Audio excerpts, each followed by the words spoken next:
শোনো, তুমি এখন যেখানে বসে আছো, হয়তো ক্লান্ত, হয়তো ভাঙা, হয়তো সবকিছু ছেড়ে দিতে ইচ্ছে করছে। কিন্তু একটা কথা মন দিয়ে শোনো, জীবন তোমাকে ভাঙতে আসেনি, তোমাকে গড়তে আসছে। হয়তো তুমি আজ বুঝতে পারছো না, কিন্তু তোমার ভেতরে একটা নীরব যুদ্ধ চলছে। এটা সেই যুদ্ধ যেখানে তুমিই যোদ্ধা, তুমিই অস্ত্র, তুমিই ঢাল, তুমিই সেনাপতি। মানুষ তোমাকে বলবে পারবে না, তোমার সময় শেষ। এটা তোমার জন্য নয়, কিন্তু এই মানুষগুলো কি জানে প্রতিদিন গভীর রাতে তোমার মনে কেমন ঝড় বয়ে যায়? জানে কি তারা কতবার তুমি চাইলেও ভেঙে পড়নি? কতবার তুমি চোখের পানি মুছে আবার শুরু করেছ? জানে কি তারা তোমার ভিতরের ভয়গুলোকে তুমি কিভাবে লড়াই করে চাপা দিয়েছ? না, তারা জানে না, কারণ তারা তোমার বাহিরটা দেখে, তোমার ভিতরের অদৃশ্য যুদ্ধটা দেখে না। জীবন কখনো তোমাকে প্রশ্ন করবে না তুমি কতবার পড়েছ। জীবন শুধু দেখবে তুমি শেষ পর্যন্ত কি দাঁড়িয়ে থাকতে পারলে। তাই আজ আমি তোমাকে বলছি, তুমি যাই হও, যেখানেই থাকো, তোমার জীবনের সবচেয়ে বড় পরিবর্তন শুরু হয় তোমার ভেতরের সিদ্ধান্ত থেকে। কেউ তোমাকে টেনে তুলবে না, কেউ তোমাকে হাতে ধরে এগিয়ে নিয়ে যাবে না, কেউ এসে বলবে না চলো আমি আছি তোমার পাশে। হয়তো আছে কিছু মানুষ, কিন্তু শেষ কথাটা সবসময় তোমাকেই বলতে হবে। উঠে দাঁড়াই, আবার শুরু করি। তোমার সাফল্য অন্য কারোর হাতে নেই, তোমার সাফল্য তোমার মাথার ভেতর, তোমার চিন্তায়, তোমার বিশ্বাসে, তোমার হাল না ছাড়া মনোভাবের মধ্যে। জীবনকে কখনো দোষ দিও না। জীবন তোমাকে যতটা ব্যথা দিয়েছে তার চেয়েও বেশি শক্তি দিয়েছে। সেই ব্যথার মধ্যেই তুমি আজ যে কষ্টের মধ্যে আছো। হয়তো ভাবছো কেন আমি, কিন্তু শুনে রাখো, যারা ইতিহাস লেখে, যারা নিজের ভাগ্য ঘুরিয়ে দেয়, তাদের জীবন হয় কখনো সহজ না। তোমার চোখে যাদের সফল মনে হয়, সাফল্যের আগে তারা একটাই কাজ করেছিল, হাল ছাড়েনি। আজ তোমাকে যদি বলা হয় সবকিছু শেষ, তাহলে তুমি কি করবে?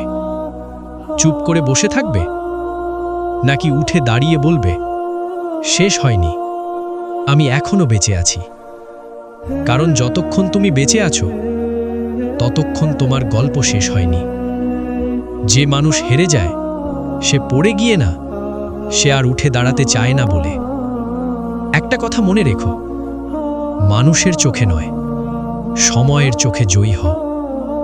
সময় তোমাকে বিচার করবে, তুমি কতটা ভেঙেছো দেখে নয়, তুমি কতটা শক্ত হয়ে ফিরে এসেছো দেখে। তোমার স্বপ্নগুলো এখনো তোমার অপেক্ষায় আছে, তারা মরে যায়নি। তুমি শুধু ভয় পেয়েছো, সন্দেহ করেছো, থেমে গেছো। কিন্তু তোমার স্বপ্ন আজও তোমাকে ডাকে। তাদের কণ্ঠ তুমি শুনো না, কারণ তুমি ব্যস্ত দুঃখে, ব্যস্ত চিন্তায়, ব্যস্ত নিজের দুর্বলতায়।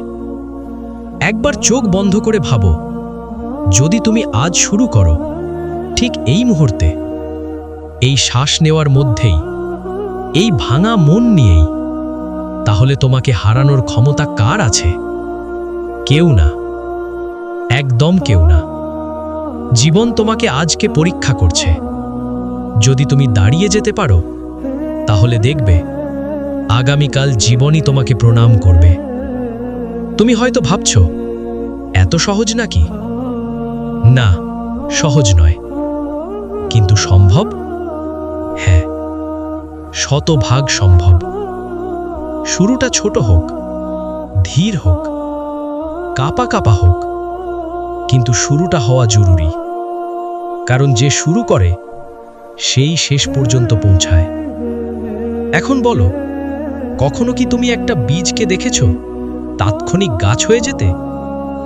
না, তারও সময় লাগে, তারও অন্ধকার লাগে, তারও মাটি, জল, আলো লাগে। ঠিক তেমনি তোমারও সময় লাগবে, তবুও তুমি উঠবে, বড় হবে, আকাশ ছুবে। কারণ তুমি তৈরি হয়েছো জিততে, হারতে নয়। তোমার সামনে এখন দুটো পথ। এক, আগের মতো দুঃখ করে বসে থাকা। দুই, আজ থেকেই ভাঙা ইট দিয়ে নিজের ভবিষ্যৎ তৈরি করা। কোনটা বেছে নেবে? মনে রেখো, যে পথ তুমি এখন বেছে নিচ্ছ, সেই পথই তোমাকে আগামী দিনের তুমি বানাবে। তোমাকে শুধু একটা কাজ করতে হবে, নিজেকে প্রতিজ্ঞা করা, যাই হোক না কেন আমি হাল ছাড়ব না। কারণ যখন তুমি হাল ছেড়ে দাও, তোমার স্বপ্নগুলো একে একে মারা যায়। আর যখন তুমি লড়াই করো, স্বপ্নগুলো আবার জেগে ওঠে। আজ তুমি কতটা ভেঙে আছো সেটা গুরুত্বপূর্ণ না। গুরুত্বপূর্ণ হলো তুমি আবার দাঁড়ানোর সিদ্ধান্ত নিলে কিনা।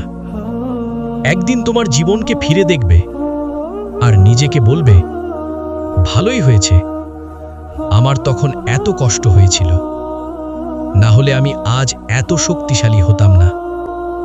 তুমি জিতবে, তুমি পারবে, তুমি উঠবে। যে কোনো অন্ধকারের থেকেও তোমার আলো বড়। মনে রেখো, আগুনে পড়ে যে লোহা গলে যায়, সেই আগুনেই শক্ত হয় ইস্পাত।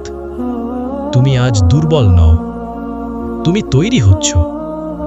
এবার উঠো, শুরু করো, প্রমাণ করো তোমার গল্প এখনো শেষ হয়নি, বরং আসল গল্পটা এখনই শুরু হচ্ছে।